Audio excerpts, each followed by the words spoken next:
I'm here to tell you guys. 3.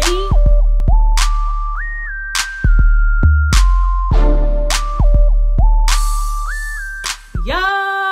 What's going on, y'all? Welcome to Libra Views. I'm Charlene. Subscribe to my channel and like this video before we move forward, okay? And I am here to talk about basketball wives, okay? I was just on my computer and just happened to stumble across the episode, and I said, oh shit, it's back on. And I began to watch it, and I'm really here just to discuss the whole, colorism topic between Evelyn and OG. I'm going to make some comments on, some of the other activities that happened in the episode. But for the most part, I'm here to talk about the colorism, okay? So when the show first started, one of the first things that came to my mind was Phoebe. They brought Phoebe back, I really didn't think that Phoebe really gave what was supposed to be given, okay? But they brought her back. So I said, okay, what's going on, Phoebe? So then it goes to Evelyn. Evelyn is talking about, how she's been taking some time off and, getting her mind right and, getting baptized. So I'm like, okay, Evelyn done clearly got with her PR team. She has clearly gotten with production and has kind of tried to do the same cleanup that she did when she got beat up by Chad Ochocinco. When she went on Izania. I really cannot pronounce this lady's name. Ivania Fixed My Life. She went on there, she went on OWN, she had her little TV show, and it's like, okay, she was trying to clean up her image because everybody was pretty much dragging her, saying basically you deserve what you got because of the way that you act. So you could kind of see how she was trying to do that cleanup then, and that's pretty much what she's trying to do now at the beginning of this episode. So she talking about how she done went and got baptized, and I'm like, okay, Evelyn. And then they start going into the whole situation that Evelyn went through with OG, the colorism topics, etc., etc. The first thing I thought was, why is Evelyn allowed to go first when addressing this topic? You understand what I'm saying? The topic was brought to the forefront by OG. According to Shawnee, according to Evelyn, according to Malaysia, and now, as the first episode showed, Jackie have all expressed that they don't see colorism, that they don't think that, it's racism involved and all of this. So why are the people that don't believe that the issue exists are allowed to talk about the issue? It should have been the person that had brought the issue to the forefront, and I get it. Evelyn is a main cast member. When you think of Basketball Wives, whether you like it or not, you think of Evelyn, Shawnee, Tammy, and Jennifer Williams. As boring as you may say Jennifer is, as raggedy as you may say Tammy is, as snooty as you may say Shawnee is, as racist as you may say Evelyn is. Those are the four people that you think of when you do think of Basketball Wives. So maybe that's one of the reasons why they let Evelyn say that first. But I'm like, even within that, I'm like, damn, you could have let OG, like, it just seems, contrived, which is what I, stated or whatever. Evelyn goes on to say that, she kind of bypassed a lot of the issues that OG was bringing up, like using the N-word, which was one of the things that Evelyn, OG brought up, because Evelyn is not, an African-American woman or a Black woman. It was the fact that, she was saying different things about OG's looks. And then it was the fact that she had posted that gorilla gif when she was clearly making a post addressing something OG had posted. So she kind of bypassed, the N-word thing and all that topic and kind of really went to the gif. And, she started crying and saying how, the gif had absolutely nothing to do with OG, okay? Now, Evelyn really showed her hand in the next scene because, well, not scene, it's the same scene, but in the next breath, because as she's crying and talking about how she just used the GIF because it was one of the first things that came up when she typed in the word search, she then goes to say, well, I would never do that. I would be talking about my children, who we know her son is by Carl Crawford, who I believe is African-American. Shanice's dad kind of looks biracial. I'm not sure, but nonetheless, she's saying, I will be talking about my kids. I will be talking about your daughter. She was talking to Phoebe, and Phoebe has a darker skinned daughter. And Evelyn said, I would be talking about your daughter to Phoebe. And I'm like, so you wouldn't be talking about yourself? Because wasn't that the go-to issue a year or so ago when it first happened, that I'm Afro-Latina? You know, I can say the N-word. You know, I am, you know, Afro-Latina. I am Puerto Rican. I have black in me. So by you saying I would not use that gorilla gift to describe a black person, because that would be a dig towards my kids, or it would be a dig towards my homegirls who have darker skinned daughters and kids, I wouldn't do that. Which shows your hand, which shows that you're not African-American or you're not a black woman, which goes back to what OG was saying when she says you throw around the N-word and you do certain things and you're not a black woman, that, you know, we really ain't get down to the nitty-gritty of the situation, okay? The whole court situation came up with Evelyn, you know, pressing the restraining order. Was it a restraining order or was it pressing charges? I think it was a restraining order. And Evelyn was basically saying how she felt like her livelihood was at stake and she had to do something, you know, which I think is very interesting because, you know, and I know we probably heard this sentiment over and over again, but I just think it's crazy that you didn't think your brand, your livelihood, or anything of the sort was, you know, at stake when you were hopping tables, throwing bottles. You know, I remember, I mean, we can even take it back to, I mean, beginning times of Housewives, when it was some white lady who was stalking her or something, and she had hired a private investigator and then confronted the lady during lunch. It was like literally on the scene, and she's throwing water in her face and threw the cup at her, and she's wilding her out. And it's just like, you didn't think that any of these other actions would put your brand or your livelihood at stake. But the fact that a woman is expressing how they feel about you, made you think that your livelihood was at stake, that you felt like you had to get the law involved, really shows the power of black women. It really shows the power of, you know, the urban black arena. It's really crazy, because if you didn't think that all of the other things that you have been involved in, you know, wouldn't affect you, but the fact that somebody is calling you that, which you claim is not true. You say that you're not a racist. You say you're not a colorist. You say that your kids have African blood in them. So you know, really what she's saying, it's just her opinion. It's just word of mouth. But you felt so strong about it that you had to move forward with the charges. Whatever. So then,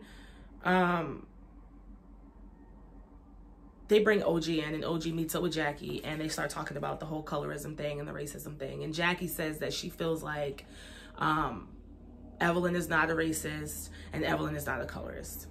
And when Jackie asked OG, why do you think so? And OG said, well, because she called me ugly and, you know, because of this. Completely wrong. I'm like, girl, wrong answer. What you should have said is, and before I go into this, me personally, I do not think that Evelyn Lozada is racist. You know, when I do I think that when Evelyn sees a black person or an Asian person or a person of another race, that she thinks like, oh my God, disgusting, can't be near you, like, you know, you're scum of the earth, like you're nothing, like, you know, you deserve, you know, do I think that she's racist? No. Do I think that she can be slightly colorist? Yes, I do. And do I think that, you know, she thinks that she is better than certain people? And it's not even just colorism. It's on a socialism level. You know, if you don't come in and you're not wearing flat clothes and you're looking busted and raggedy, she gets on you then. It's like, it's not just with, you know, the darker skinned girls. It's kind of like with everything. She's very like, You know, I wear Gucci. I get men with money. You know, I'm light skinned. I'm beautiful. I have long, flowy hair. You know, so you better not try me because I know I'm better than you. Kinda. You know what I mean? If that makes sense. Like, I don't think that she's like racist. Like, she like thinks that like black people need to be, you know, not have rights and black people need to stay on their side and what. But do I think that she thinks that she's superior in looks than darker skinned women? Yes. Do I think that she thinks that she's superior? And kind of not really. Because I feel like on one hand, she's very like kind of compassionate, wants to help people. But on the other hand, if you come in wearing some kitten heels, she's going to be looking at you funny. You know what I mean? So it's like, I don't really like, it's hard for me to explain. But is there something there? Yes, there is. And it's crazy because you can be colorist and you can be subconscious. Like you couldn't even, may not even be conscious of it. You know what I mean? It's kind of like with white people, you know, with racism or, you know, systematic things that have held certain community members down. And, you know, it's kind of like with white people. You know what I mean? It's like, they may not really be motherfucking conscious. But then it's like, you know, they're motherfucking conscious. But then it's like, maybe they not. Maybe they may not be conscious. Like, maybe they really think like, oh, you know, I'm not racist. Like, I'm not whatever. But at the end of the day, the way that you act and the way that you respond and the way that you maneuver yourself in this world, you can tell that you're affected by colorism. So back to what I was saying before, what OG, what you should have said was, I think that colorism was displayed, especially towards me, because there has been systematic ideals and systematic approaches and promotion of black women and darker skinned people as being dominant, as being aggressive, as being more dangerous. Hold on, they promote darker skinned people as being more dangerous and more aggressive and more scary than they do lighter skinned people, okay? And even though you may not consciously know that you're letting somebody of a lighter hue get away with a particular action that you're not letting somebody who's darker skin get away with, you might not be conscious of it, but that's pretty much where it's coming from. You know what I'm saying? Because again, OG ain't never put her hands on nobody. She ain't do nothing that nobody else has done. OG has made threats. Tammy has made threats. You know, I remember when she ran up on Evelyn in her shoe store and said that everything in this motherfucker it's gonna be called Tammy's, bitch. She said, and then I don't like the name Doja because can't nobody pronounce that shit, remember? And she made threats. I'm gonna take your store. You know, if I knew you wasn't gonna sue me, I will punch you in your face right now. The same things that OG said. But because of the promotion of darker skin and darkness being evil and more aggressive just in general, you know, even in scary movies, it's like if you go down a dark alley, you know, something's just dark in general is associated with evil, this, that, and the third. Instead of having a conscious mind, you know what I mean, and removing yourself from that programming of when it's darker, it's worse. When it's darker, it's bad. When it's darker, it's more aggressive. When it's darker, it's this. When it's darker, it's that. When really it's really not. I read stories all the time of people of all races doing the most heinous, violent, gall things. It's not isolated to just darker skinned people. However, subconsciously, you know, you know, it just affects, you know, darker skinned people. And that's what you really should have said, OG. It wasn't because she called you ugly.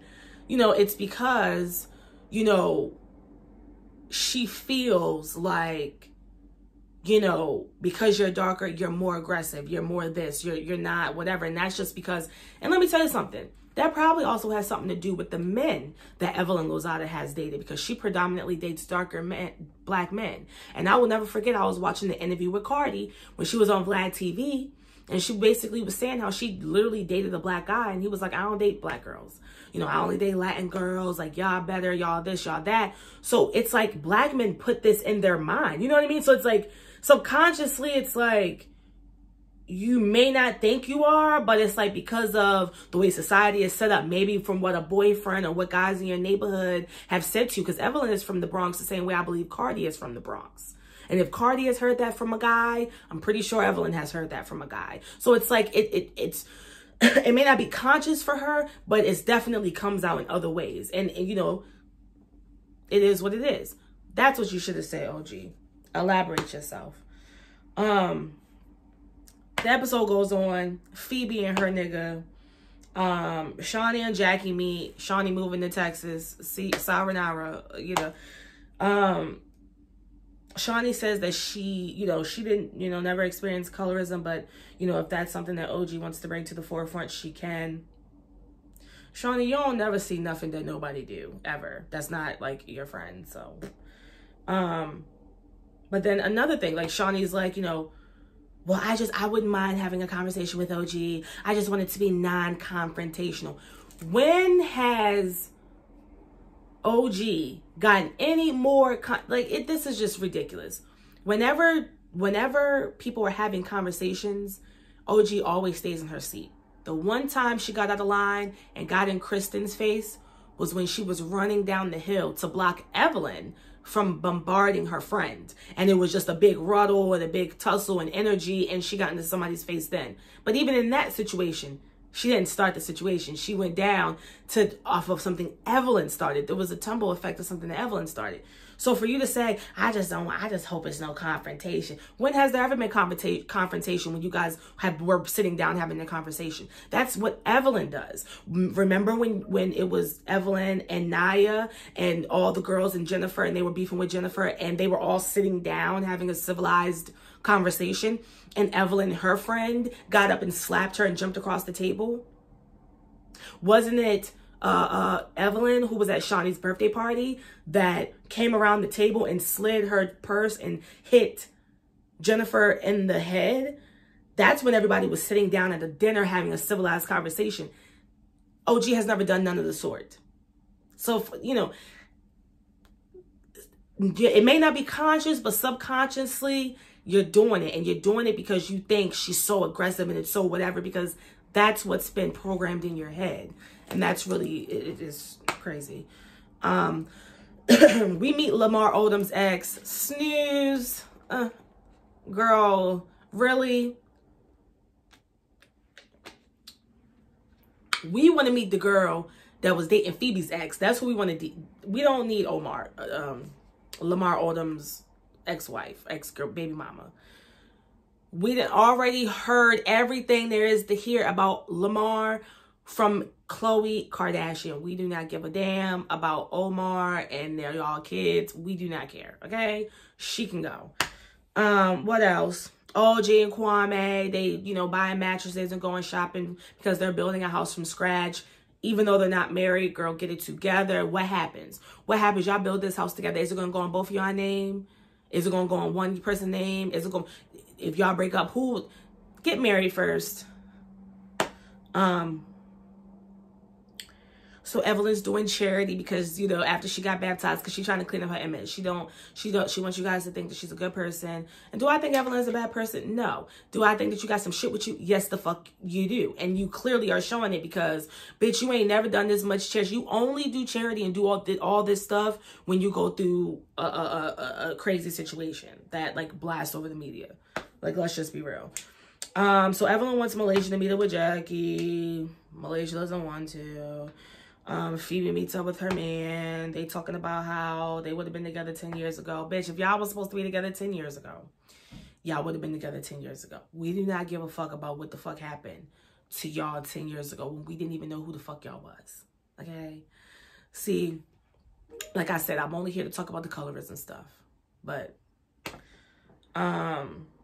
Malaysia and Jackie meet. Malaysia walk out because Jackie had an attitude. Then they had the Corona mashup. So then they show the previews of the remaining of the season. You know, I'm excited. I'm kind of interested to see. I'm like, is OG going to be in the house?